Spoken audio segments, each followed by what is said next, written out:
Check, check, check, check. Check, check, check, check.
do you usually put yours? So you turn it right to the fullest? Just before it? Okay.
Hello and welcome to the Rue Athletics broadcast tonight. I'm Leighton Ledoux, joined here by Dick Christie up top here.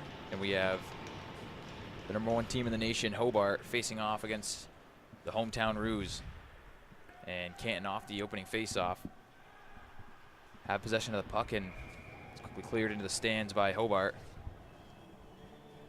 So Dick, tell us about coming from SLU and your past experience with Yeah. So I'm a hockey official. I still referee some D3 women's and local high school hockey. I've been doing the radio over at SLU for the last 4 years. Got to know some of the guys here on the team recently, and wanted to get up here and call a game and watch them play.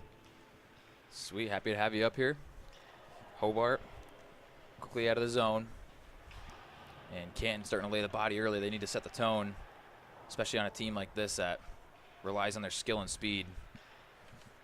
Yeah, this is a powerhouse team here. They're coming in here 7-0, back-to-back national champs. So I know Canton, the boys are been looking forward to this, and it's usually a good measuring stick, right? How you're doing so far for the year. Absolutely, yeah. And here's the defenseman Morrissey dumping the puck in. Scott Kremen wheels it around the wall. Logan Kelly on the far side. Had a little bit of space, but it quickly got taken away by the back check. And Hobart right in and trying to shelf it high was Vertanen there. The fourth line getting busy for Hobart early. Yeah, nice little move there. He dumped it off the board, stepped right behind the defenseman, cut in on the goaltender, tried to go. It looked like he was trying to go short side, top shelf, but he kind of roofed it up into the net, behind the net. Yeah, it'd be I'm just still thinking about the ranking. I'm interested to see what a #1 team looks like at the Division III level. I've never seen one this high. We've had a few ranked teams already this year in the Rue House, Trine, and yesterday, I can't remember who it was yesterday, but Hamilton the other week, as some zone time here from Hobart. Quickly puck off the back glass and ended up on the roof of the net momentarily. Duclair back to the point. It's chipped in deep. Well, got cut off by the Roos early. Pile up here on the near side boards. Zotter there, but it's pulled out quickly by the Hobart defenders. And they gain the red line with speed. And a quick shot save made by Miller. Mosher high off the glass and couldn't get it out. Defenseman early activating for Hobart, pinching down and keeping the puck alive.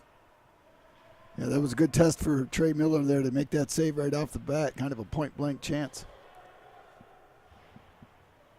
Stick goes flying there in the corner. Cycle momentarily. A quick shot, a save made by Miller again. And the puck escapes the zone as Doolin's on it. And it's backhanded in. Canton may be spending a fair amount of time in their defensive zone, so they're really going to have to make sure they keep their structure up. Otherwise, a team like Hobart can get you chasing the puck real quickly. Yeah, especially with their speed and the board cycle that they've already had on. It's been, they're going to try and continue that the entire game, try to wear down the Canton defense. As Lou goes in, cancels his man out along the wall. Here's McKinnon on it, on his backhand, promptly out of the zone and out to center ice. And a shot, that one, looked like it might have caught the stick there of Miller. And it's backhanded into the Canton bench. Well, Canton will take that break there. Hobart doing a great job at just possessing the puck, keeping it away from Canton. Canton's just got to probably settle down. They're probably a little nervous. This is a big game for them against a really good team. So just try to do the small things right. You know, get control of the puck, get it over the red line, get it in, and get a forecheck. And the Roos on the wall here, trying to get a breakout. They still can't get the puck out of the zone. It's pulled along the wall by Hovsepian. Nudged along by Mugel. Backhanded along by O'Brien. It escapes through Morrissey. And the Roos looking to get a quick fire opportunity there off the counter. It's dumped in by Hovsepian again. Collected by Kremen. Gets out to the point. Hovsepian escapes his man there at the point. Goes down low to the center.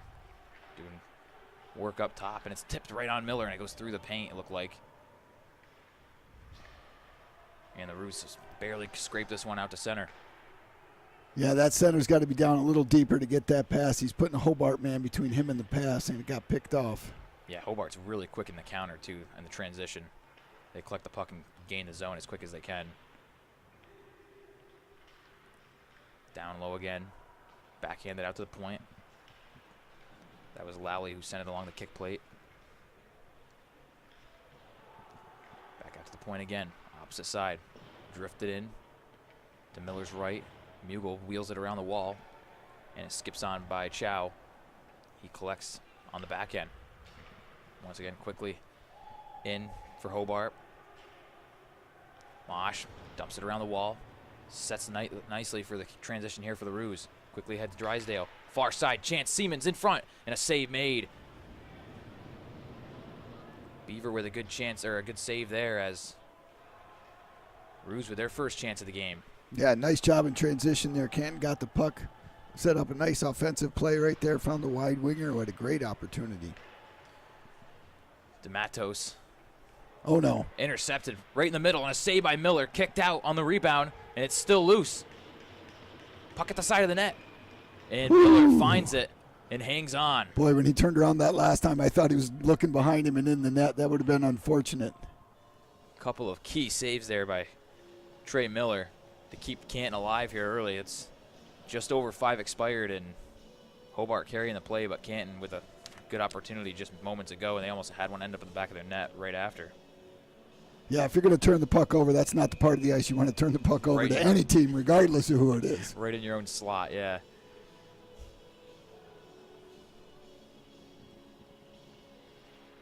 Fazig gets the win off the draw. Matos is at the point. Good board cycle here by Hobart. Back to DeMattos at the wall. Goes D to D. Quick shot on. It's blocked into the far side corner.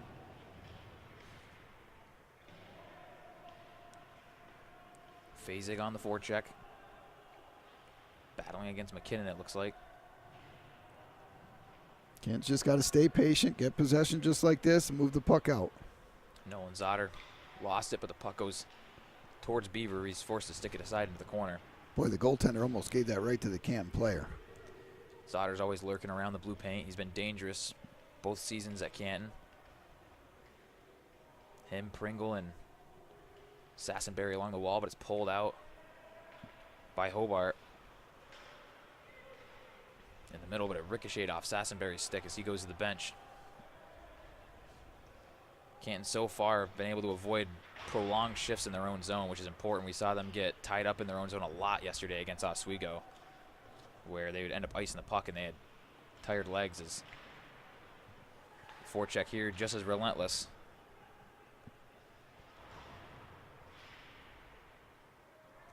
Scott Kremen on it. Turns and gives over to McKinnon. Try to nudge it up the wall. He's got 2 forecheckers on him. Trepanier sends it around the boards. Kremen on it again. See, there's what I mean. See how high the Canton players are getting? His poor defenseman's trying to make a pass 30 feet up the ice, and he's got nobody right there where he has an easy outlet to. Yeah, it looks like they're trying to fly the zone. Yeah. Send one, but not everyone. Oh, that's going to be nice. Puck skips on through everyone, and getting to the hash marks first is Tristan Mugel playing defense. We've seen him play forward in past seasons, but he's switched to the back end recently.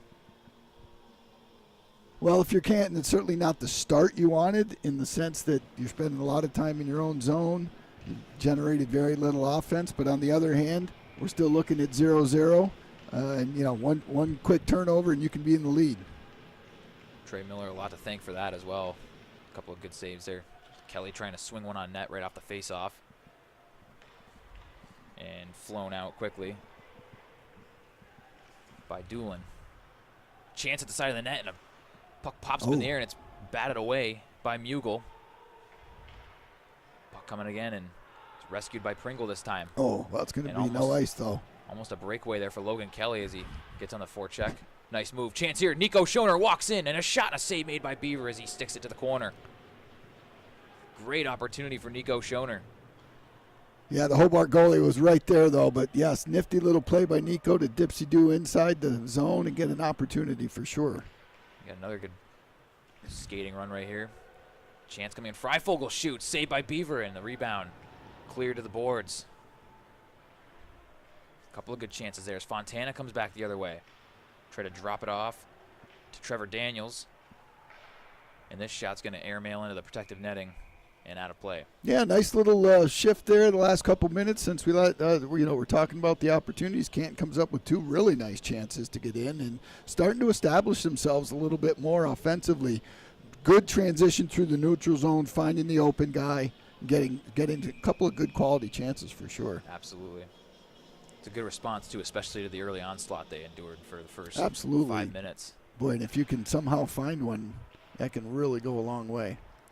Yeah, it starts to plant that seed of doubt in a team that's probably hasn't seen a lot of doubt yet this season, 7-0 and 3-0 in conference. And it gives you confidence, and that's what they're going to need to play with this team. And it's dumped in by Colton Alexander. Drysdale nudges it down behind the cage. Canton a little passive on the forecheck, but probably trying to stay structured so they don't get beat on the counter because Hobart's got that speed. Drifted right on Miller, and a little dicey there as there's a forward cut into the net. Well, good job by Canton here. Still 0-0 with 11:24 to go in the game. Got a little history here with the Hobart coach, Mark Taylor. He's a Canton boy. Went to high school here with him. He also played 2 years of hockey here under Coach Martin, who I saw earlier today. So he told me they were going to connect afterwards. So good to see a local guy up here back home coaching some hockey. And especially a successful team like Hobart, too. Oh, yeah. Like you said, back-to-back national titles. That's quite the resume to build up. Here we go. Here's Pringle. And a shot, and that's sticked aside by Beaver and into the netting. But I like that, rather than try to make the picture-perfect play, hey, let's just get pucks on net, right? You got to keep it simple in a game like this. They know what they're up against. They're not going to have a lot of time when they get the puck on their stick. So get the shot on net. You never know what will happen. O-zone face-off here for Sassenberry and his line. Going up against Tristan Fazig. We've seen him out there for a lot of the draws so far for Hobart. Chance here. Sassenberry turns, shoots, and a save by Fazig behind him, and puck in the slot, pops up in the air. He has no idea where the puck even is still, as it's 2-on-1 the other way for Hobart. Nice pass, and a shot goes wide. DeMatteos would shoot just wide on that. And they come back down and score. It's Adam Mendelson.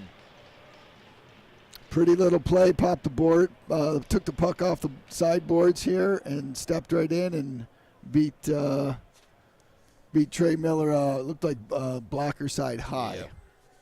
Yeah, unfortunate. They survive a 2-on-1 with a good one-timer, and Canton gives it up along the walls. Yeah, we had a chance there. The puck's loose. Everybody's pinching in and down, and then all of a sudden, boom, we're going the other way. We kind of avoided the first play, the 2-on-1, when the puck went wide, but unfortunately, Hobart able to recover, find the back of the net to make it a 1-0 game. Yep. Here's it picked up by Connor Elliott. Launched in, Kremen on it. And quickly, Ruse the other way. Freifogel, hands up. Schoner, far side, drifts it into Kelly's path. Puck around the wall here. Mosh pinches in. Good pinch there from Sam Moshashak. Puts it into the slot. Schoner battling. It's chipped ahead and a chance for a half breakaway for Trepanier, but it's sticked aside by Miller. Schoner trying to wheel through the middle of the ice. Daniels back in. Daniels coming in. Try to put it in front, but it's negated to the near side corner. Throws it back in front. On the backhand, it's chipped into the neutral zone. On it now is Swift. D to Morrissey. Hands up to Daniels. Daniels gets connected with in front of the Canton bench as Siemens goes in direct behind the net. And up and out for the Ruse. I like that play by the Canton D. Nice and aggressive right at their own blue line, and don't give them that easy end of the zone. Absolutely. Siemens chipping it in. And Bauer Swift throws that one around the dasher. It's on Mugel's tape. He goes D to D. Ruse a little bit of a sketchy pass. They're hopeful through the zone, but they get away with it. Drysdale comes in. He shoots, and that one's sticked aside and into the netting again. Nice word, hopeful. That was a hopeful pass. Fortunately, Canton was able to get it down into the zone and get a shot. I've been really impressed with the Hobart D. They got a pretty good size to them and some good speed, but boy, when they get the puck, it's moving, and they're not afraid to follow the puck and go in there. They've had a couple of rushes themselves that have resulted in some scoring chances. Yeah, it's one pass and out. They're looking to get out of their zone as quickly as they can, and they've transitioned so quickly. They use their skating speed and their agility to get out of the zone quickly, swivel and find the right plays. And there's a chance at the point, but it's tipped away. And a breakaway here for Duclair. 2-on-0, and he shoots and scores. Chris Duclair on the 2-on-0, and it's 2-0 Hobart. Oh, so unfortunate. Canton wins the draw. The winger, the D gets it. His winger slides into a great place. He puts the pass, unfortunately, in his skates. It bounces around. We end up 2-on-0, and that's how you execute a 2-on-0 right there. Yeah. I mean, you do it with speed and quickness. Boom, pass back and forth, and poor Trey Miller's just kind of hung out to dry there. So. Yeah, that's unfortunate for Mugel there. The puck pops up on him, and he tried to settle it down twice in his skates, and it unfortunately popped right up to Duclair for the 2-on-0. I can't even believe the other forward got up there that fast to support him on it. As quickly they look to take control of the game. Again, a shot goes high, and it's batted out of the air almost on net. And Lally kept it just inside the zone. Dumps it back in. Jake Howard on it. Corey Liu. Nice indirect play here to Pollock. Dumps the puck in. Jackson Drysdale gives chase. And so the Ruse down 2-0 early. Yeah, if you're Canton, you just got to, kind of hold on here. 3-0 would be a tough one to get out of the first period with. So at worst, stay right here at 2-0 and hold on for the next 8 minutes. Absolutely. They have the firepower to get back into hockey games if they can just keep it reasonable. But yeah, they've certainly, had some scoring chances. I mean, clearly Hobart's had more scoring chances than Canton, but Canton's definitely generated their fair share that they could easily be finding the back of the net here. It looks like we're going to go on a power play. Chance for the Roos to get back into the hockey game here. Hobart's going to go to the box for 2. Tripping, I believe is the call. It's Laurent Trepanier. So the Roos power play unit. Yeah, big chance here for Canton, right? Something you practice all week. Special teams is important. Power play as of last week was 28%, but a couple failed chances last night. That was a barely missed chance there by Schoner. Good keep by McKinnon. Boy, I'll say that was looking like breakaway going the other way again. And Schoner plays it right in the man's skates, but Canton's power play as of last week was 28% after yesterday and last weekend. They've just dropped to 17, so. Slumps like that are going to happen. You just keep putting pucks on net and keep trying, working on it, and practice makes perfect. Yesterday, they just didn't shoot the puck as nearly as much as they should have on the power play. They got set up a couple of times against Oswego, who's ranked 7th in the nation and another top team, and Canton just couldn't get the shots on target. But Sassenberry wheels in. Stopped at the line. It's chipped in. Over to Freifogel's side here, near side. Try to feather it into the middle for Sassenberry, but it goes the length of the rink. Yeah, good intent. Unfortunately, just couldn't get enough on the pass to get it to, was it Nico? It was Sassenberry. Streaking down the middle as Zotter hits the wing. Puts one, it deflected fortuitously for the Roos.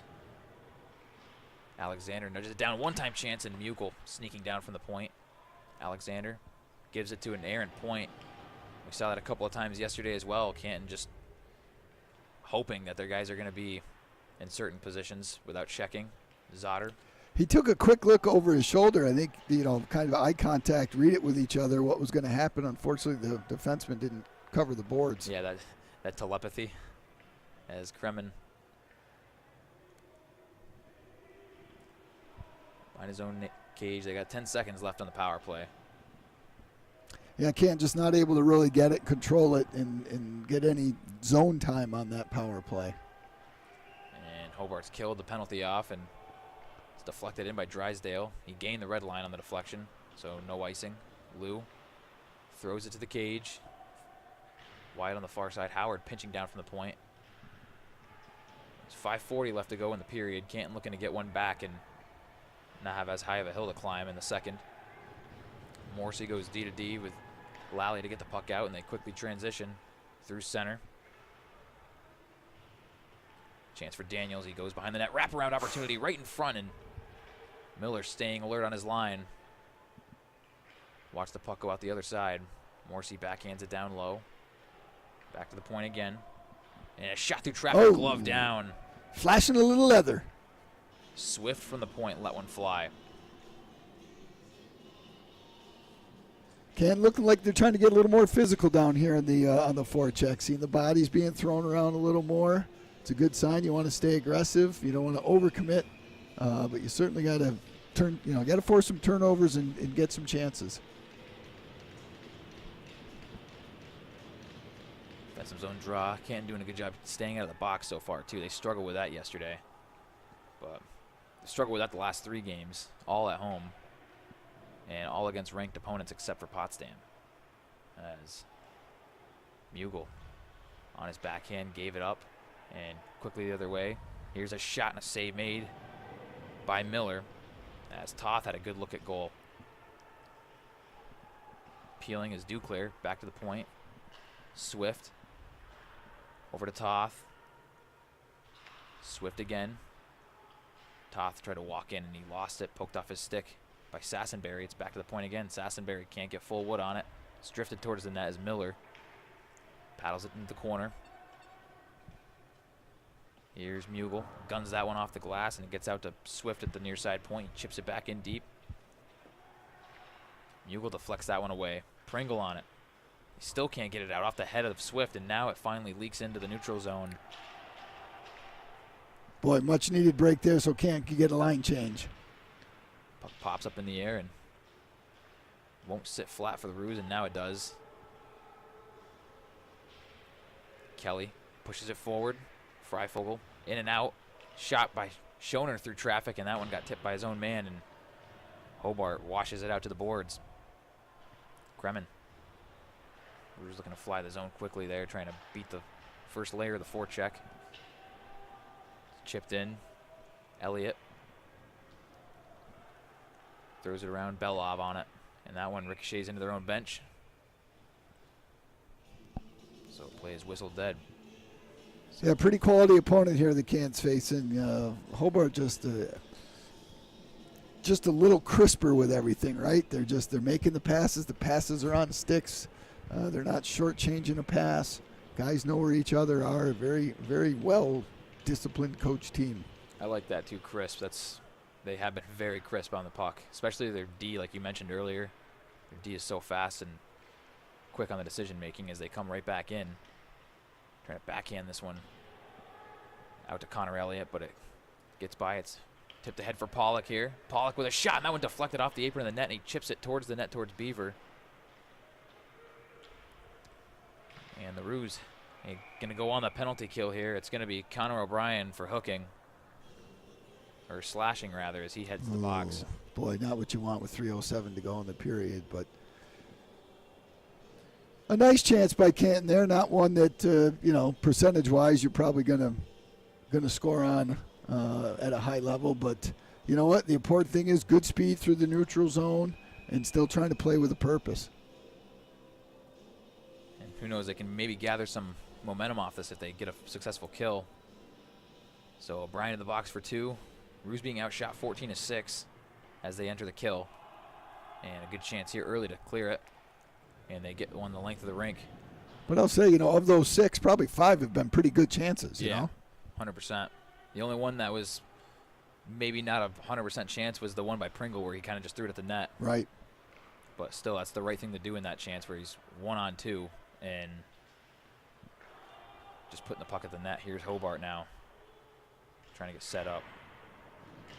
Chow quickly, but it was taken away from him by Drysdale and chipped down to the rink. Roos have killed 40 seconds off.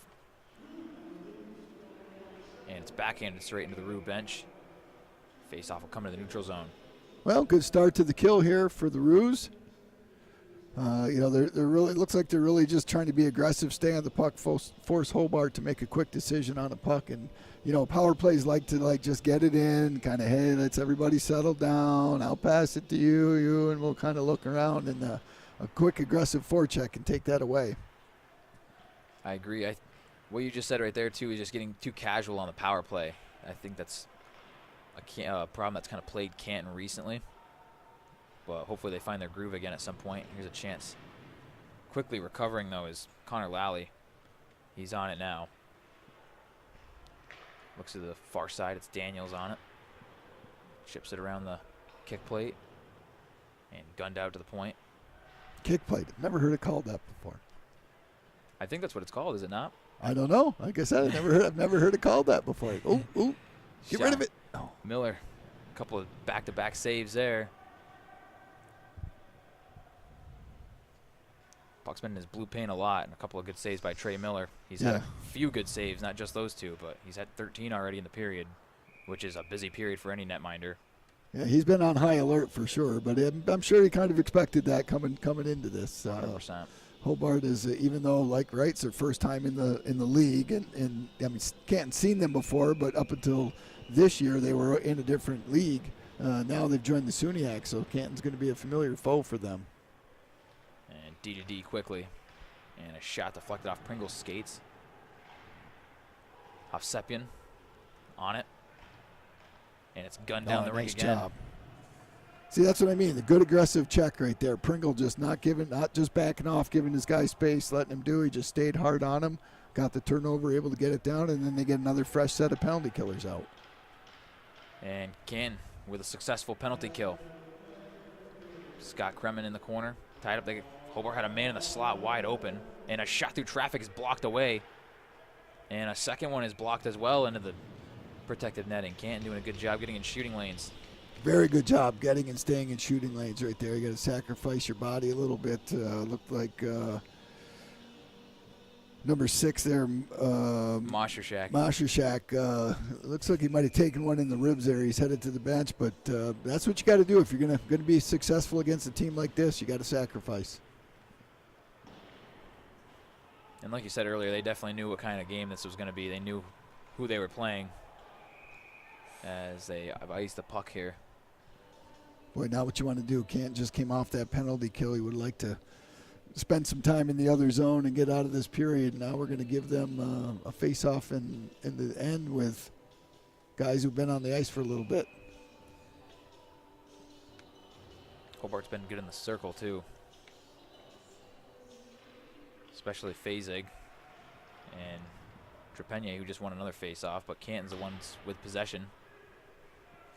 Get it out in the neutral zone. It's drifted back in with 30 seconds left to go. Howard on it. Takes a peek and he flies it around. Pringle deflected it in. Kelly giving chase with 22 seconds left on the clock. Here is Elliott again. And kick from skate to stick quickly by Andres as he moves in, shoots, and a save by Miller. Boy, good job by Trey Miller to track that puck. That's not an easy play when that winger comes in there and then cuts hard back to the middle. Used the Canton defenseman as a screen, but he held his position, able to come up with a big save with 7.9 seconds to go. Yeah, Adam Andres for Hobart. Good play there in the middle. He got a difficult pass into his skates, and he kicked it to his stick and made something out of nothing.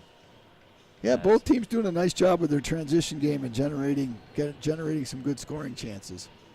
Besides the opening 5 minutes, Canton, there really hasn't been any turnovers for both teams, as Canton was being a little sloppy in the beginning, but here's a one-time chance, and that one's blocked by Pringle, and he's down as another shot deflected on net.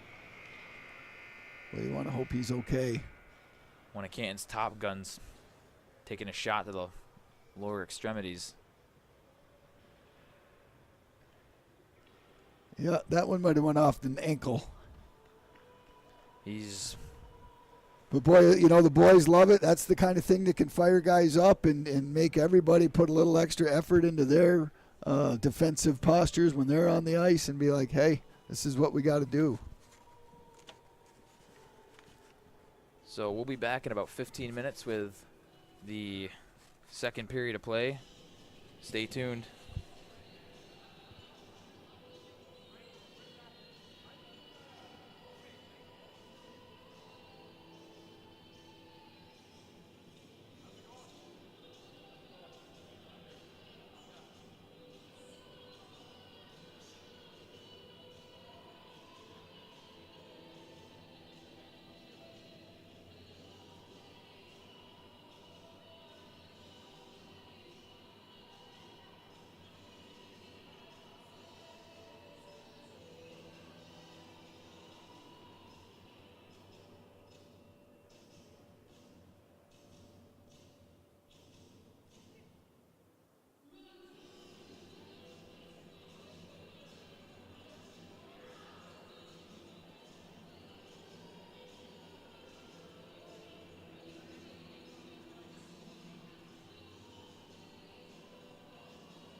Hello and welcome back to the second period here at Terry Martin Arena. We still sit at 2-0 here. Going into the second, Canton looking to turn the tide early. And Terry Martin is in the house. So he's here in his namesake rink. Here's McKinnon off the draw and dumps it into Beaver's glove. He quickly plays it out. Daniels. And turned over in the neutral zone. Haven't seen many of those as Morrissey's on it. Yeah, if you're Canton, you got to take advantage of every turnover they give you. Yeah, puck possession has been hard to come by for the Roos so far, but not impossible as Hubsenyev hit the side of the net. And it's turned over in the slot. Quick shot, deflected there and washed out to the boards. Hovsepian on it again. Knocked down and gunned off the wall by McKinnon. Chipped back over him by Morrissey. Tristan Mugel on it. It's batted back down low, below the goal line. Back up top. Hovsepian moves in. He shoots and caught the side of the net again. Daniels regains his skates and they play back to the point. Hovsepian walks in. He shoots again. Looks like that caught a piece of someone and went high over the glass, or hit the glass, excuse me, as the puck's along the near side boards. And a chance in the slot, dribbles in on Miller, and he hangs on. Boy, that was kind of fortunate there. It was tipped and heading back the other way, but Trey Miller able to track that puck well and scoop it up like almost looked like a first baseman there, grabbing the ball, coming at him. But lucky for Canton there, they were kind of rope-a-dope in there, and Hobart, not afraid, sent 3 or 4 shots on net, and that's certainly not the way Canton wants to start this period. Vertanen wins a draw. Quick shot, blocked aside. And dished back to the point on the backhand. Chow flies it down low. And it's pinched out of the zone there by the Roos. It'll go the length of the rink for an icing call. As Callum Chow touches up. And we've got the box score from the first period. Chris Duclair and Adam Mendelson have the goals for Hobart. Nick DeMatos, Easton Ryan, and Tomas Toth all have apples as well, so couldn't find that last guy. I knew there was one more assist in there, and it was Toth, but here's the puck back at the point. And surveying and quick play on the boards there. Thrown to the crease and well defended by the Roos. They barely get the puck out again. Not the cleanest on the breakout so far in the game, SUNY Canton, but quick shot. It's well defended by Howard. Duclair spins it down low as he gives chase. Touch quickly ahead and going the other way now. Thrown into the middle. It's sticked opposite by Miller, and the puck gets out of the zone. That's a dangerous line right there for Hobart. They've generated some really good scoring plays so far in this game. Oh, chance in the slot. Quick shot and blocked aside. Another shot gets through, and Miller sees that one the whole way. Turned over back in the slot again and deflected wide. An onslaught in front of Trey Miller right now. Elliott drifts one just wide of the cage, and it pops all the way back out to the circle. Lands on the tape for Kelly. Skates straight into the Hobart pressure, though. They come back the other way. Shot and save made by Miller again. Schoner trying to escape and get an odd man opportunity, but his opponents keep the zone. Down low in the corner. Mendelson, goal scorer. He had the first one of the game. And Schoner looking to peel up ice. Nico Schoner's got a break. He walks in and a save made by Beaver. Good chance from Nico Schoner. Yeah, showing off his offensive prowess there and his speed. Fasik drops to Elliott and a shot goes wide. Another chance for the Roos coming here. Freifogel shoots and a rebound there for Schoner was sitting there. He's at the tail end of a shift, though. It's turned over again in front of Miller. But the Roos once again escape and is lofted into Schoner's path. He goes to the bench. Morrissey on it. Finds a man breaking. It's Andres in. Andres tried to slide it 5-hole, and Miller kept the door shut. Big save right there by Trey Miller. Especially Canton starting to open the ice up a little bit on the fast break. Chance again in the slot, though. Andres couldn't find the man he was looking for. Backhands it into the slot. Morrissey quickly on his backhand, dishes. And walking in and shooting, Miller make the stop. Trepanier had a good opportunity to walk in there, and he put it straight at Miller. Yeah, Canton tried to, playing in some structure there, being patient, kind of giving Hobart, a part of the ice that maybe isn't the best as far as the scoring opportunity goes. But, boy, it just seems like every time we go to break out, we make a pass. Hobart is right there. And just can't seem to find the open ice to get the puck comfortably. Looks like SUNY Canton's calling a timeout. Yeah, it's been a tough start here. We're not even 5 minutes in, and with the exception of Schoner's little burst of speed there and good opportunity, the guys are kind of sitting on their heels and just kind of watching Hobart skate around right now. Yeah, 23-7 in the shot department. So Trey Miller's been facing a flurry so far here in the period. His defense have taken away a number of opportunities and getting in shooting lanes, blocking opportunities, but you just can't sit around and let the other team just take shots at your net, especially from the slot. I feel like a lot of grade A opportunities have come from the slot so far. Well, we're at a critical time in the game, right? 2-0. You're still in the game. You get a break like you did with Schoner. He scores on that. It's a 1-goal game. And Coach Polk he sees that and he says we've got to change something now. So he took the timeout, gave the boys an earful. Hopefully they respond.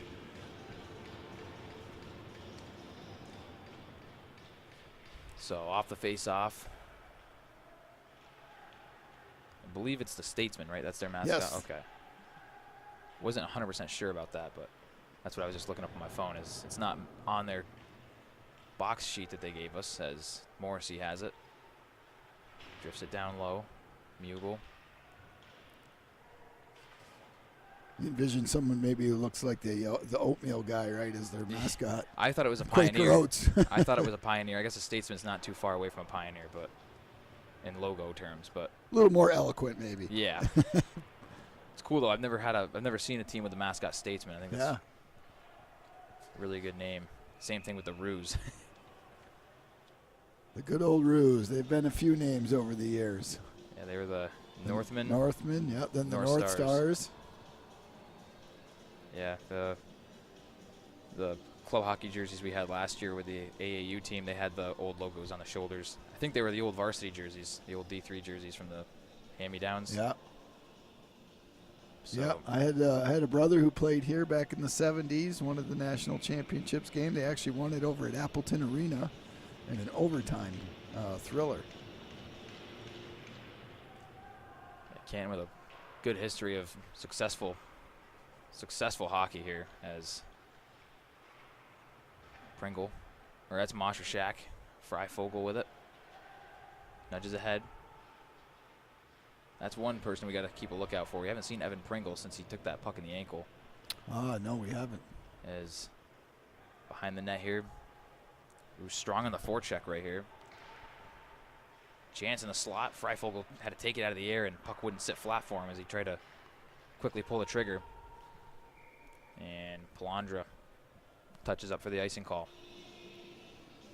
So coming up on 6 minutes expired. Canton with their first look at besides Schoner's quick fire opportunity on the break, their first face off in the zone, it feels like, in a while. And there's Pringle right there on the ice, so that's good to see. Oh, good to see him back on the ice, yes.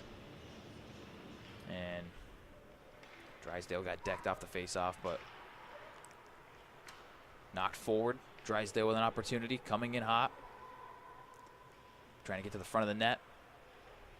He's pinned up in the corner. He's trying to nudge to Schoner, who gets beat by the puck as it goes in direct behind him. And Lally dumps it in after using some good hand-eye coordination to knock the puck down. There's a scramble in front of the Hobart bench. That was strange, as it looked like a Rue got caught up in their line change. And here come the Statesmen peeling up ice. And still with it. And that was Easton Ryan with the opportunity. Nudge behind. Back at the point, DeMatos. Chance for Elliott. Drifts one towards traffic. It deflected towards the paint. And back behind again. Guy creeping in from the point. One-timer scores. Nick DeMatos. He crept in down from the point and wired one home past Miller. It's 3-0. Yeah, tough shift for the Roos. It just looks like Hobart's just winning all the one-on-one battles. Every time there's a puck there and there's two guys battling, Hobart seems to come out. Puck started here on the left side but made its way over to the right. Quick low to high pass. And DeMatos wasted no time wiring that past Trey Miller for a 3-0 lead here with 13:09 to go in the second.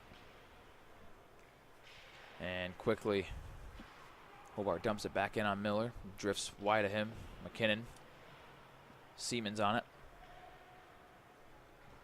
Had a chance to hit Kelly there in the middle. They opted to dump it in. Yeah, I was kind of surprised there. He looked right at him, too. And Kelly in on it again. Good hit there by Alexander. Trying to raise the tempo for Ken. They've still got more than half a hockey game to go. They trail by 3, though, as Alexander laying the body. Puck pinned to the wall here at the near side corner in the O zone for the Roos as it's quickly moved out. And almost casually as Andres peels in. He tried to dish it across, saved by Miller with the right pad. Glove down and played by Bauer Morrissey. Yeah, what started out as a little scrum down here in the corner quickly turned into a 2-on-1 for Hobart. Chance here at the wall. The captain for Hobart, Daniels, moves it down to Hovsepian with a shot that was blocked in a far side feed. Glove saved by Miller. An even better save, but boy, what a pretty setup there. They're, like we said, they're just so clean and crisp on their plays, and it seems like they know where each other is and where they're supposed to be and where they're going to be. It's kind of fun in a way to watch. It's unfortunate it's here against the Roos, but pretty impressed with this Hobart team so far. Yeah, that was a beautiful feed, but Trey Miller was going post to post there and flashed the leather. Puck skips on back to the point. Shot one that I couldn't even track as it goes behind the net. Hovsepian got a stick on it, evaded Lou momentarily. He was trying to force it out. Freifogel nudges it ahead. Zotter. Here it comes. Here's Sassenberry moving in. Sassenberry with a chance, but it's well defended by Connor Lally. Behind the net again. One-timer coming in. That one just missed the short side as Mosh got all of it. Another one's thrown on net. That's deflected right on Beaver. This one gunned back around. Freifogel takes a peek. He had Mosh at the point, but it was quickly taken away by the forward. Lou throws one on net. That one makes it to the target again. Hovsepian. Morrissey. Tracked by Sassenberry, but quickly out. Daniels was canceled out there by Freifogel in the slot. Sassenberry nudges it ahead. Nick DeMatos, the most recent goal scorer. It's played ahead here for Duclair. And a shot right on is stopped by Miller again. That one came off the stick of Tomas Toth. Yeah, just another example of how quick they can transition from one end to the next. One pass to Duclair. Duclair looks back, sets up his teammate, who's at number 19. Right on the stick, so all he's got to do is catch and shoot, right? Yeah, their passing is extremely intricate and just precise. Yeah, very precise. Tried to deflect that one in. It gets chipped up. Palandra tried to wheel on past Duclair there, but it's dumped in by Toth, and Duclair gives chase. Punched back to the point. And handed off over.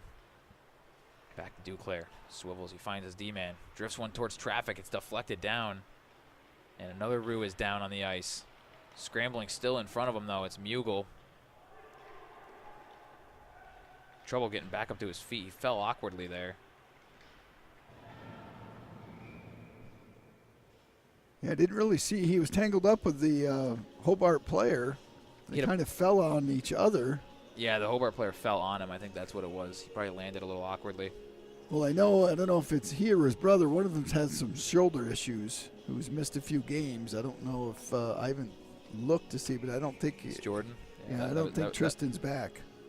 That's Jordan. That just went to the bench, and Tristan, I believe. Tristan's just playing defense though. I mentioned him earlier how they usually started together on the same line, but chance here for the Roos coming back in, backhanded and knocked down by Beaver awkwardly. Looked like a little bit of a hold there maybe, but by Hobart, but the referee was looking right at it. No call. Watch out. Phasig throw into the slot. Ooh. Nice save by Miller. Boy, how did that get out there? Schoner stick handled. It came off his stick right into the slot, but Miller and Moshershak both alert there. Yeah, well, that just goes to show you how focused Trey Miller is on that game, because that puck really wasn't in an area where you were worried about a scoring chance, and all of a sudden, boom, there it is, and he gets his right pad on it and able to keep it out of the back of the net. He's had a couple flashy saves so far in the game. Canton is blessed with Trey Miller and the Kelson Hooper duo they have, both really good goaltenders as Pringle moves through, dumps and chases.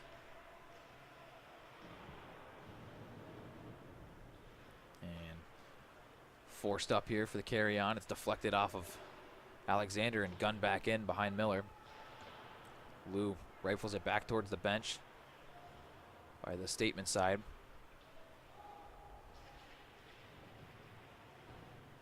And a pile up here on the near side. It gets kicked to Jake Howard. Try to deflect it out. Puck comes flat, sitting at his feet. I believe that's Schoner over there.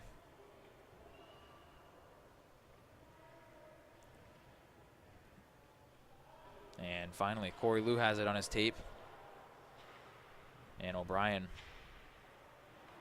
tried to hand it back. Howard on it. Flipped forward. Connor O'Brien giving chase, and Beaver shot it into the corner, clearing any danger that Connor O'Brien was posing as it's moved back in quickly. Ovsepian on it. Fontana threw it around the wall. Now it's back out to the point. Here near side, chance, and a shot blocked aside, and the secondary shot hit the not the post, the apron of the net. Knocked down in front. Ovsepian's line causing chaos. Some passing plays as O'Brien chips it forward, as he gets flattened trying to get beyond the defenseman. Ovsepian again. Daniels trying to find him on the touch play back, and Hobart with some kind of dicey line changes the last 2 or 3 times they've had the puck over that by that point. They've had guys coming and going off the bench, as Freifogel lost it leaving the zone. Once again, they almost got caught again. Here's the Statesman with a shot, and it goes wide by Miller. Chow, he put it down low. And Hobart's been good on the boards all night so far. And once again, they pull a puck off the wall. And just patrolling the perimeter and throwing it into the slot was Toth there. Once again, this line we mentioned earlier, creating opportunities and being really active below the Canton goal line. And on the sheet, they're marked down as the 4th line. So if you have a 4th line that's that effective, that's just goes to show how deep your team is. I can't believe this is their 4th line, even though I get it, they're listed 4th on the sheet. But you've got some pretty good offensive punch in that group. Yeah, as Vertanen dumped it down low. And Vertanen, a Finnish native, 6'6", 220 pounds. So that's a huge frame on a center. Yeah, that's D1 material. As this puck played far side, flashing in his Phasig as he slams into the end wall. Corey Lou trying to fly the zone. He puts it wide of the goaltender, and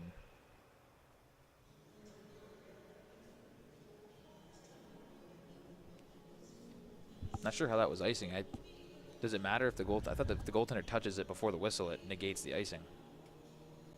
Generally speaking, depending on where he touched the puck, if basically the icing was already going to occur, Okay, and he all just right. kind of touched it. Fair enough. I guess maybe a little prematurely, but the whistle was happening anyway. I was down looking at my stat sheet and I missed it. But nonetheless, Schoner on it. He's got Pollock flying. And this puck deflected down. This will go for another icing call. So just under 6 left to go. SUNY Canton down by 3 goals and being outshot 30-7. Yeah, they have not advanced our shot clock at all. We started the period. I don't think they haven't true. credited us one at all for shot, or possibly one. 17-6 is what we were at the end of period 1. Yeah, there was a flurry where we are 13-1 now. So Canton got at least 3 shots on that one shift where they were just throwing the puck at the net. So unless we're missing something and it was blocked by a ghost before it got to the net. As it's moved forward by Pollock. Dylan Pollock evades the check. And Canton looking like they're switching up their lines as they've got a couple of different combinations going here as Logan Kelly's out there on a line with Dylan Pollock and Nico Schoner. And moving quickly ahead is Drysdale. He shoots right on. Canton generate a little speed there through the offensive zone. Hobart keeper right there to make the save. Not easy for a keeper in a game like this when you don't get a lot of opportunities and you don't see it coming, which I'm guessing with this team might happen fairly frequently. They're definitely not in the losing column, so usually teams that don't give up a lot of shots have a better, easier path to finding victory. Is their perfect record on the season so far, and playing in a new conference, being 3-0, that sets the tone. And they beat Plattsburgh. They travel with Oswego, so I don't think they've played them yet. That'll be a good game. As Mugel dumps it back in. But they've taken on Utica and Elmira, who, traditionally are fairly strong players in the D3, at least in our area, and swept both of those as well. Miller plays it on his backhand up the wall. And this puck is snapped wide. And quickly on it is Doolin, the defenseman who activated and took a whole tour of the attacking zone. Now circles back out to the point. But that pass there is just an example, right? It's off the boards and boom, it's perfectly, on the guy's stick who's out there waiting to receive it. Andres has 2 SUNY Canton players on him and still controlling the puck. And now it's finally made its way to Mugel, who tries to backheel it to his forward. A shot through traffic, and that's stopped aside by Miller. Pringle nudges it ahead. Canceling out Swift, and the puck pops high and over the glass, and that'll cause play to die out there just inside the Hobart blue line. Yeah, I've been very impressed with Josh Doolin. He clearly knows what he's doing out there. And that last shot there, he wasn't necessarily trying to score. He's just trying to put that on net for a tip. But rather than wind up with a big clapper, he just gets it on a stick and off his stick and towards the net. And it's a shot with purpose as well, creating a juicy rebound as puck is shot in deep. Morrissey on it. Morrissey again on his backhand. And that's tipped towards the net and wide. An optical illusion from here. It looked like it almost deflected in. Morrissey tailed by O'Brien. Puck in behind the net.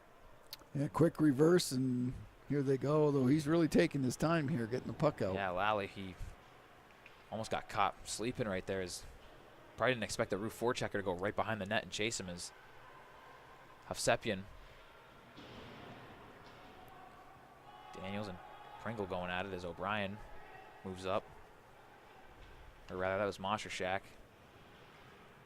McKinnon, the defenseman down low for the ruse. Drysdale, Freifogel arriving on scene. And they escape the forecheck again. Ruse still battling though. Hovsepian, Hobart. First time we've seen them actually struggling a little bit to get out of their zone, but they airmail it out to Scott Kremen, who was chased by Fontana momentarily. Kremen trying to hit the stick of Freifogel and miss the mark. No icing. Back out to Kremen here. Indirect to Drysdale, who heels it into the zone. Puck skipped on past Drysdale, and the Statesman with a clean breakout, but they turn the puck over just inside the Canton blue line. Palandra with it.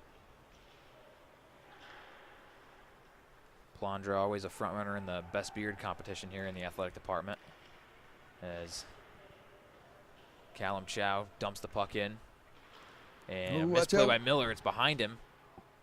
But his defenseman there able to locate it and get it out of trouble. Shot from Chow, deflected high. And now it's out to Zotter.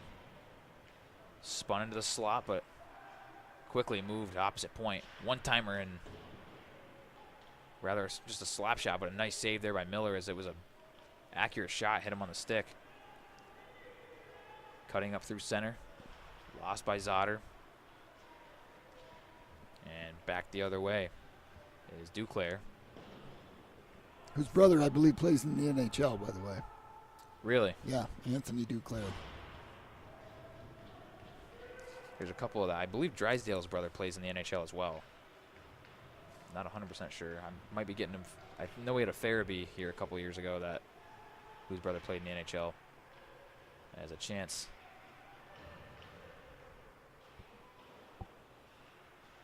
Statesman just moving the puck around, just small intricate passing, just all around the zone as a shot right on for Miller, and that's stopped there. Yeah, what a nifty little play there. Off the boards to himself, looked up, found his teammate sitting right there in the slot.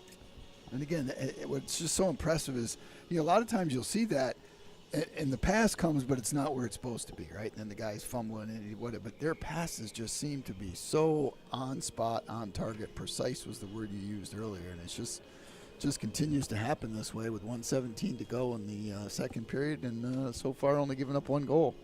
It's been a fast-moving second period, it feels like, but it's mostly probably just because Statesmen have just been taking a tour of the Canton D zone as a shot fought off by Miller. Great reactionary save there from Trey Miller. Getting that glove up in a hurry as Scott Kremen peels out with, like you said, a minute left in the period. Can't set up on the breakout. That's how they like to set up, though, the Roos. They like to get a guy, the defenseman, with the puck. Oh, that was an icing. I thought maybe it was tipped here on right by the red line by the Statesman, but apparently not. So Canton giving up a late face-off here. Canton really just, they haven't had a chance to really set that breakup up. They've definitely had some good, quick transitions out. They've tried to make some things happen in the latter parts of this period. Maybe some of those line changes you talked about are paying off. Here's a chance off the draw, Andres. And another shot hit the pad of Miller. And Schoner had a one-hand tuck ahead of him, but puck went too far ahead for Beaver to play it. Swift on it. Morrissey off the board indirect. Finds it far side. Adam Andres moves in. And a nice save by Miller. Trey Miller putting on a clinic in his blue paint. He just has been everywhere in that goal crease tonight. He's got 30 saves already at least. He's got 31, yeah. So. Yeah, nice job there by Miller. He got a guy crashing in on him. He knows he's coming over. Probably going to, usually when they cut across like that, they're trying to go back the other way, usually through a 5-hole. But he stayed patient, stayed right there with him, and able to maintain the 3-0 game. Tracking the puck extremely well, and just his positioning is. Yeah, he's been rock solid.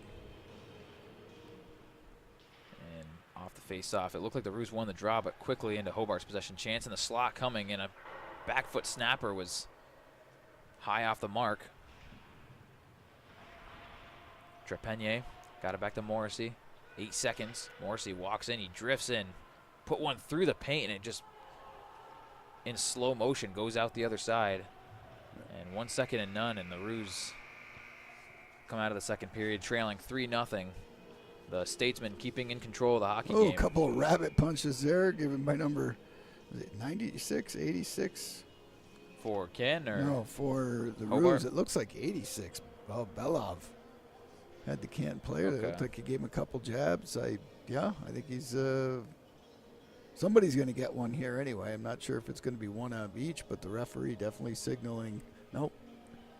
Yep. 86th. Yep. So Canton maybe starting the power third period off on a power play. That'd be a good chance to get back into the game. Yeah, if you're Canton, obviously you're giving it your best. You're trying. You're not out there. They're certainly by no means just kind of slacking here and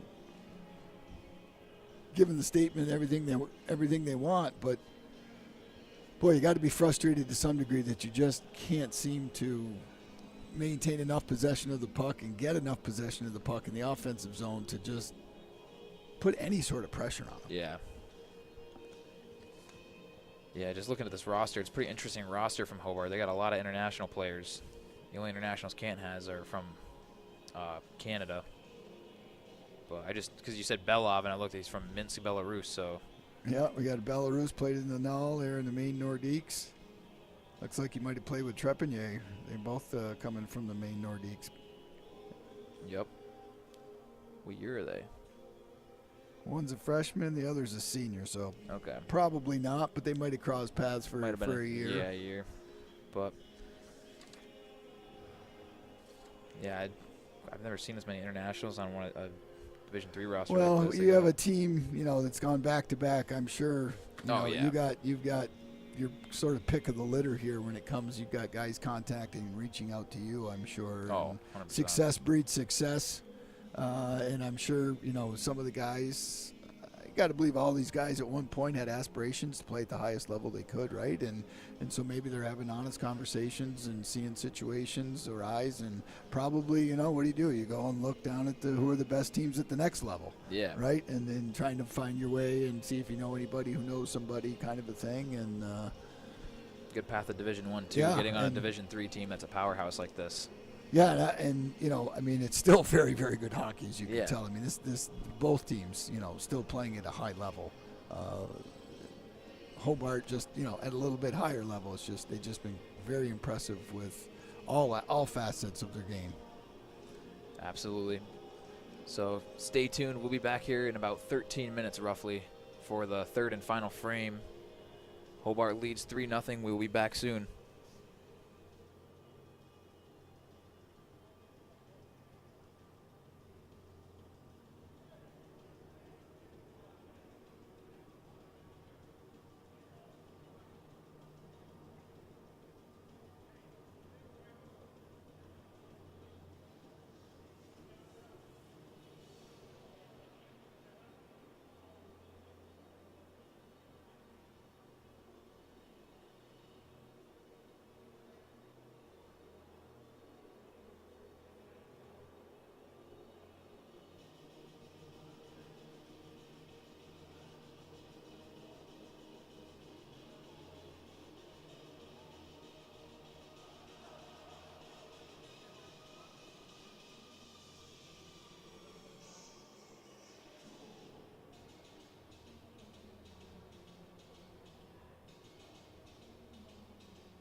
Hello and welcome back to the Rue Athletics stream here. Hobart picked up a penalty there at the end of the second period as the Belarusian native Ignat Belov is headed to the box.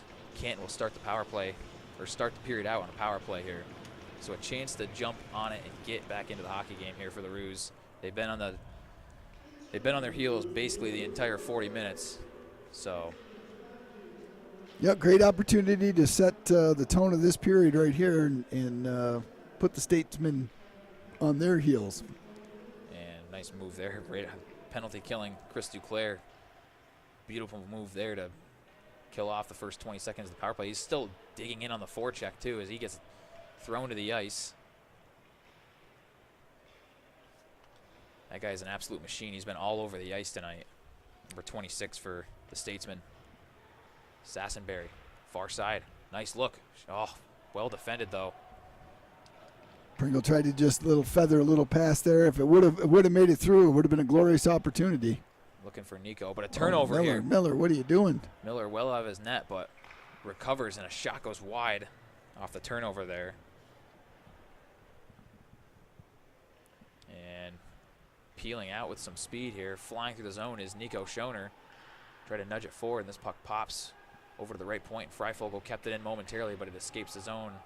Yep. And touched up and offsides there. Yeah, Schoner came in with a good burst of speed there. Unfortunately, he lost the puck. Face-off will be at the outside here. Kent looking to gain some momentum here in the last 49 seconds of this power play. Yeah, 49 seconds left on the power play here. Clean sheet of ice, which is what you want as a power play unit. You can whip the puck around and not have it bobble and bounce like you do when it's all chopped up and messy. As Zotter sent his man down to the ice with a nice stutter step. You got numbers here. You got to come up with the puck. Ruse still trying to dig this out of the corner, and now from his stomach, I think that was Freifogel who kept that alive right there for the Ruse. Zotter, first one to identify the puck, is loose. On it in the corner. Back to the point.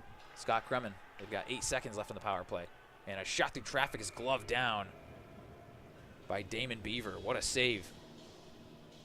Yeah, good save there by the Hobart goalie, able to track that puck coming from the point.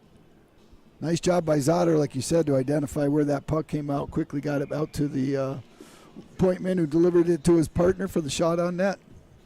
Yeah, Zotter was floating right up here at the top of the left circle, and the defenseman was looking at the right point, so he didn't see the puck pop out of the pile. Zotter was quick on it, but chance chopped at the net, and Beaver gloves it to the, or rather nudges it to the wall. And even strength now, Freifogel tried to nudge it down low, but it hit probably an errant area in the kick plate down there by the Zamboni door. We saw a stick. It did take a funny bounce, didn't it? There was a jam play yesterday in the Oswego game where a stick got caught in the. Oh, geez. So there must be like a little divot along the boards, so, or a break at least. But Josh Doolin chopped in, but it was well defended by Freifogel as he kicks that one down into the Hobart zone. Swift on it, dumps it in. Belov. What do we got On here? the puck. He might be going back to the penalty box. I can't tell if he's pointing at the Statesman or the Rue over there in the corner, but somebody's a guilty party. Looks like we might be heading down for an icing. No, they're pointing to the middle face-off. Maybe it was an Aaron calling an icing. Oh, okay. Yeah, that's true. Players kind of milling around here, waiting for the referees to make a final determination. And, yep, we're going to go to center ice. So probably just a quick whistle on an icing call. But so Drysdale and Trepanier there on that opening faceoff. Ruse with possession, though. Schoner. And that's an easy call for the referee to make. I was going to say, I looked up and... Yeah, Drysdale jumped the gun there by about 4 feet. It's been a clean game. You know, there hasn't been a lot of after-whistle altercation type stuff that sometimes you can see in a hockey game, especially when, you know, one team's really kind of putting it to the other. So credit to the players for just keeping the integrity of the game. Completely agree, and nice hit there by Mostershak. Yeah, it was. And that's right on Belov, who got the penalty at the end of the second period. So you got to think that's probably the only little after action or after, whistle activity that's going on. Siemens. Mosh on it. Mosh peeling in, shoots, and another save made by Beaver. Mostershak, you don't see him do that much. He jumps around and started humming around the zone there as Pollock and Mugel were on it. Jordan trying to get his stick in there. This puck active off the bounce and shot it right on, and Miller had to make a stop. Positional save there by Trey Miller. Peeling out from behind the net there almost was. Here he is again. It's Fontana with it. Good hit there. Chow, the defenseman, activates. He's down low. That's who just took that big beating and still stayed on his skates. Someone's got to be careful. They got their man bear hugged. And Daniels backhanded it, but it deflected and ricocheted out to center ice. Fanning on it was Connor Lally, but Siemens was playing conservatively back. Drifts in on Miller. I'm surprised they let that puck die right there, but they're going to get the face off. Well, I think Miller thought that his D was going to pick it up and go, and when he didn't, he said, well, okay, I'll just cover it up and we'll take a face off. So 33 saves for Trey Miller thus far. He's still got 15-26 left to go, and I'm sure he'll see a couple of more pucks thrown his way, but yeah, that'd be a fair bet. Active night in the crease for Miller, and he's been up to the challenge. He hasn't let in a bad one, and the chances he's had, he had a 2-on-0 earlier, a one-timer that was point blank. Oh, he's come up big. Yeah. Big on several occasions, especially early on in the game when, we could have been looking at a 4 or 5-0 end of that period. Yeah, none of the shots or goals against can be labeled his fault. Not even close. As like said, Mendelson in the first period, his chance was a turnover in the slot, and he went high stick, and then a 2-on-0, and then a one-timer. So not too much.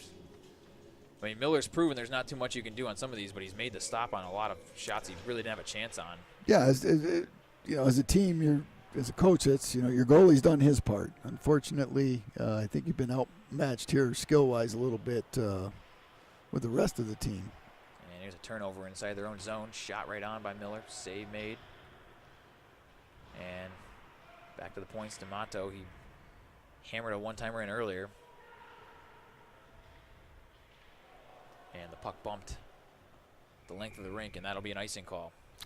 Yeah, good teams make you look bad, right? And Hobart has done that on many occasions when Canton has tried to get a breakout going. It seems like they get the first pass, the guy's there, he's open, and then they kind of fumble it a little bit, and boy, Hobart's right there to get the turnover and oftentimes generating scoring plans. So here's Virtanen on the draw. He wins it back to the point. And a shot right on. Saved by Miller. Virtanen on the rebound. Goes behind the net. Quickly moved out here to the near side point. And just how quickly Hobart moves that puck around is ridiculous. And they make a decision and they stick with it. Yeah, and their anticipation of where the puck is going next is excellent. Here we go. Here's a chance here. And Pollock had a chance. He's trying to drag it between his skates, but... Boy, Matt, look at the size of 15, like you said. Oof, 6'6". 6'6", 220 pounds. And he's a center. And he's a sophomore. It's a huge frame for a player. And a pretty good skater. Yeah.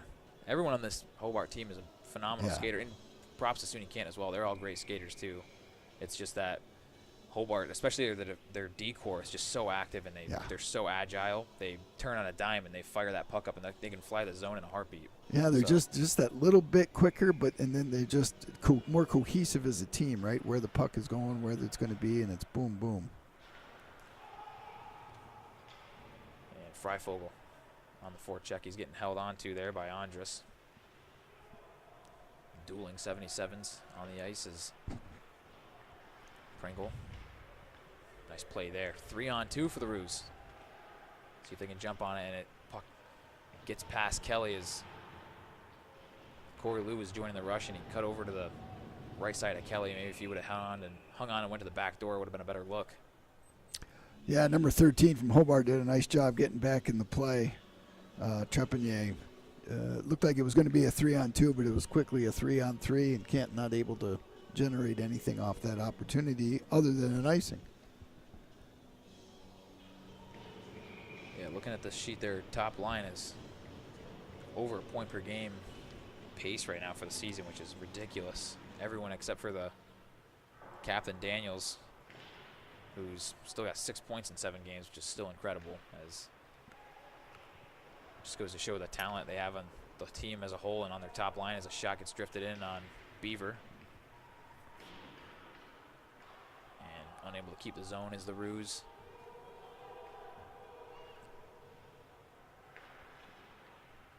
Daniels fires it into the look at path that. Trying to go indirect. We're getting the slashing. And the Ruse are going back on the penalty kill. Boy, good play there. The Hobart team just threw it in the corner, and that puck came directly out, and an opportunity for them to grab it and get a scoring play, but forced the Canton player. Who do we have?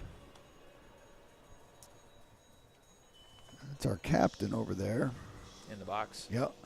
Probably Jack Siemens. Jack Siemens forced him to take a slashing penalty to keep a scoring opportunity from happening.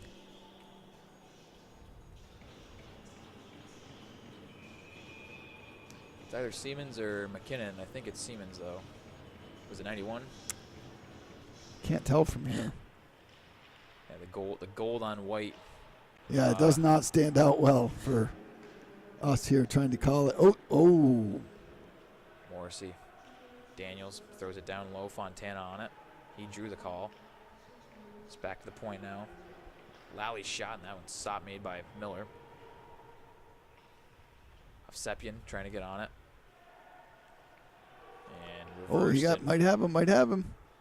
Puck is gonna. O'Brien. Boy, he got lucky. He didn't get a slash there. That was a lumberjack on the there. hands. Just going to town on Daniels' hands there as Daniels has the puck down low again, and he tried to nudge it into the slot. Pushes it back up. Nice move there as he gets it to the point. Lally with it. Guns it down low. Back up high. Lally again with it. Out to the far side wing. Down low. Back across. Morrissey spins it back up top. Top of the umbrella. He works in. Shoots, and that one stopped aside by Miller. And gunned the length of the rink by the Canton penalty kill.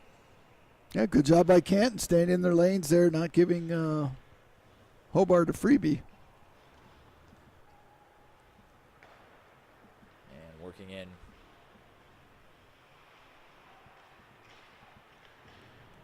Push it around the wall. It's Josh Doolin on it. And the cycle play just all game from Hobart has definitely wore down the Canton defense as they've conceded 40 shots against. And this puck squeaks out and goes the length of the rink. Canton taking their time on the line change here. Hobart's already back in the zone. Howard moves it along to his D partner in the length of the rink again. A good kill by SUNY Canton. Really not a lot of opportunity for the Statesmen on that power play.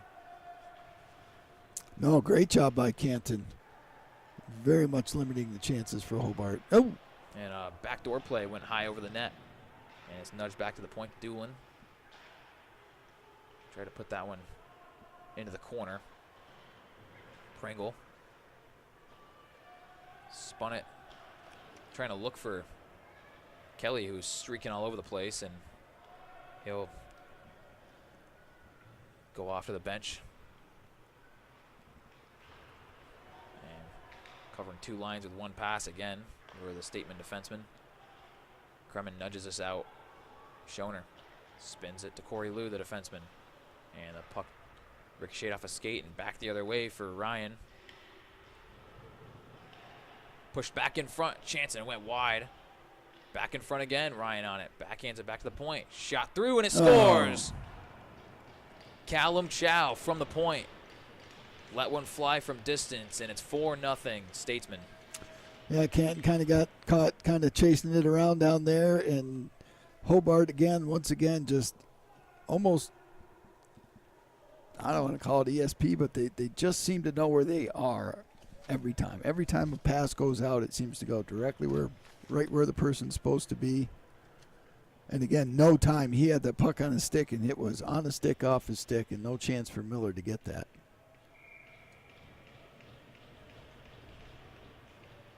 Yeah, unfortunate there for Trey Miller. He had a plethora of humanity in front of him, and just hard to see any kind of puck, especially when it's not like Chow drifted it either. He fired that thing as a wrist shot, and even a wrist shot from 70 feet will elude you if there's bodies in front of you, as Schoner. Definitely the top gunner for SUNY Canton. Hasn't had the puck on his tape too much. He had Canton's best opportunity of the game. As this puck takes a whack bounce off the dasher. Nico gloves it down, tried to push it to the front of the net, but quickly escaping out of the zone is Trepanier. Skates it all the way down. Touch play in front and a save by Miller again.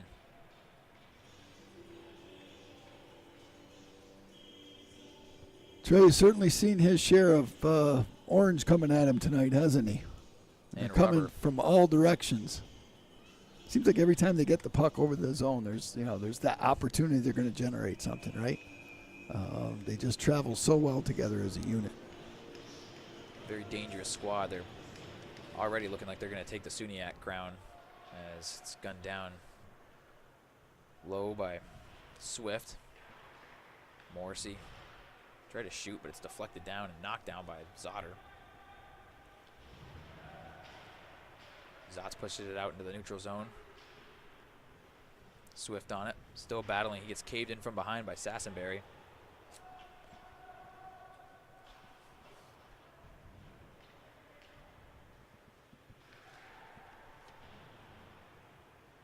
And Zotter still working hard down there. He's been really active this shift along the boards.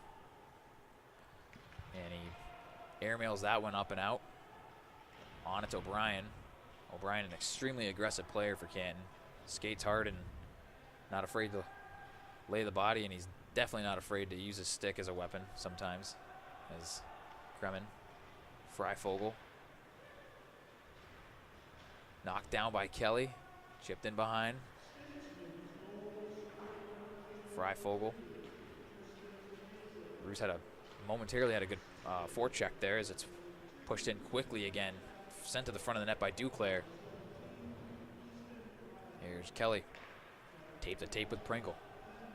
Pringle chips it in and chases. Trying to get around both his men there. That's another thing I've noticed too, is the Statesmen double up on almost every puck they can. Just always have numbers, as Vertanen has one in the slot. Couldn't pull it to his forehand to pull the trigger as it's thrown out to Josh Doolin here. The smooth skating defenseman. Throws it back into the zone. It bounces all the way out almost into the neutral zone off the wall. And moving back in is Palandra. Don't usually see him activate offensively either, and try to pull a quick little 1-2 move as it's chipped in by Easton Ryan. Back out to the point. DeMatos walks into the high slot, shoots, and a save made by Miller. Extremely active defense from the Statesman. Let's push back out to the point again. This is Elliott. Near side. Down low. Easton Ryan, that was. He was filling in momentarily as DeMatos had activated. And here's Ryan again. DeMatos walks in. He shoots through traffic, and it didn't get to the net. Backdoor one-timer, and that one flew wide. It's going to be kept in by DeMatos again. Yeah, Canton's getting tired. Yeah, they're hemmed in right now. Under siege in their own zone as DeMatos walks in again. Sends it in front, and the one-timer was healed by Ryan into the corner. And now the Statesmen get a line change in. And now the Roos are able to escape to their own bench. And they iced the puck. Riley McKinnon won't be able to get off as he's the lone Roo that wasn't able to get to the bench there. No, they got somebody else coming off too. But, yeah, not so sure about that play. It looked like he had some skating room in front of him. It kind of got taken away. almost like he was kind of paused, like he knew what he was going to do. He was just waiting for some guys to get off the ice first and then do it. Yeah. But I don't think it worked. The referees didn't fall for it, and the tired players are back on the ice. McKinnon pushes it up the wall. Mugel back behind the cage. He's trying to shovel it out. Siemens got that puck out, and the Roos escape with one there as they have a chance for a breakaway. Nico Schoner alone. Tried to go 5-hole, and it was shut down by Beaver.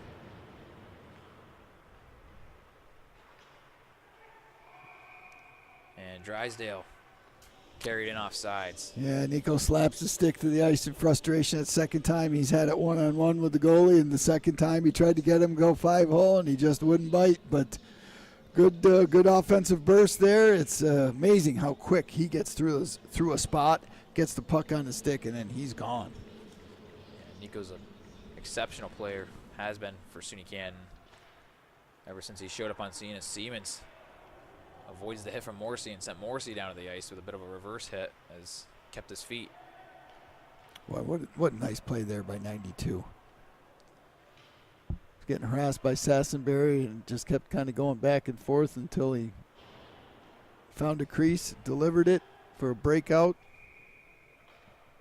That's the top line center, Vega Hovsepian from another one Los Angeles, California. Oh, with a name like that, you were talking earlier how they had only a few Americans and so many Canadians and whatever. You give me that name, I thought it was going to be one of those. Then you say he's from Los Angeles. He's one of the 8 or 9 Americans. Yeah, with the Eastern European names they have on this roster, you probably were expecting that to be Ukrainian or something of that kind, as this puck is back to the point now. Morrissey, his shot goes wide. We got a penalty coming up. And Hovsepian gets it to the point. Delayed call here. They get the extra skater on. Morrissey finds the extra skater. It's Duclair. And just spinoramas everywhere. Yeah. Roos just 5 white uniforms standing still as. It's like a bonus power play here because you're still going to get the man up if you don't score. And here's a chance. They're just working it around the perimeter. Touch play across. They get it the length of the rink here, or the length of the zone. Morrissey's locked and loaded. He's going to not let one fly, and they just are slap passing it around the zone. Finally, the Roos get a touch on it. Referee's like, please, touch the puck. My arm's getting tired here. The holding signal is what he gave. Who's the guilty party, though? Number 24. Corey Liu. Well, the defenseman back here for the Roos got to be tired. I mean, they're chasing and chasing and chasing. I didn't see the hold, but it looked like it would happen in and around the net area. Corey Liu, the Markham, Ontario native, he'll sit for 2 minutes, and it's pushed ahead for O'Brien here. McKinnon with it. Oh, and he no. turns it over his own slot. Chance here for the Statesmen. One-timer coming. Nope. They touch it around, and one too many passes. Yeah. They're trying to play pretty as. Yeah, they might have got a guilty trying to get a ESPN top 10 play there. Puck in the corner here. But I guess when you're up 4-0, you can afford that, right?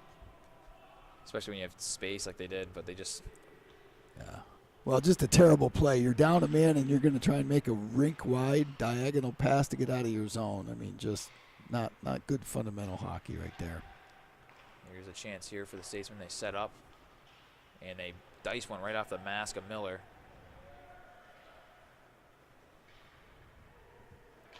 And just not a lot of movement right now for the Roos. Staying compact in their box setup. And finally a clear length of the rink.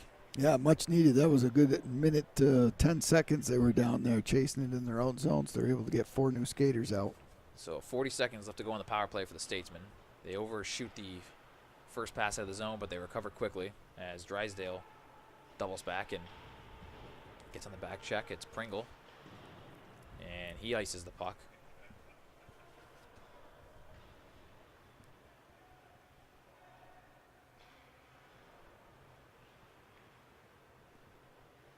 Morrissey dumps it in.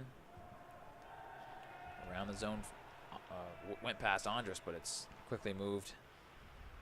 Lally into the bumper position there as it's once again iced. 3 seconds left on the kill, and the Roos are at even strength. Yeah, another penalty kill. I mean, they've given up what, one power play goal so far, or none? I don't think they've given up a power play goal. So credit to the PK unit. unit. And we're going to get a penalty, I think, on number 4. So Morrissey will head to the box. Yeah, a little slash on Zotter. Oh, he's going to run right into the ref. Refs don't like that. Especially when he doesn't. Especially when the ref doesn't know why it happened, right? Do refs not like that, or do you not like that, being a ref? Refs don't like that. I don't like it either. Well, 2:30 to go. 2-minute power play. You're down 4-0. You're not going to win the game, right? You want to finish on some sort of a high note here, and nobody likes to get shut out, right? You always see that relief when the goal goes in. Yeah. You're like, thank God. So you got to, you just got to keep working on what you do in practice every day, and make it work. Especially 2 nights in a row getting shutouts would not be good for the Roos. Chance here, Pringle tried to let one fly, and he they're tired. it. I think they're just exhausted. And moving in, again, trying to fight off the shorthanded rush there as Miller had to make the stop. Boy, he wanted to play that too. He threw it right out front, hoping get it going the other way because he had 2 Hobart guys deep. But you can see just the body language of the Roos. I mean, they're just like he missed that on the one time where they're just exhausted. They just used up a lot of energy defending today. Mugel taking the face off, Kremen on it. Defending is just mentally exhausting. You've got to be so locked in to keep the puck out of your net. Zotter approaches, gains the line. Drysdale down low to Zotter. Zotter takes it behind the net, back in front. Able to keep the zone is Kremen. Great play there. Zotter shoots, and that one deflected out to Alexander here. Kremen wants to let one fly. Looks like the Roos are being a little more active, shooting the puck. Alexander had it pop off his stick. Puts it down low to Mugel. And a chance hit the outside of the goalpost.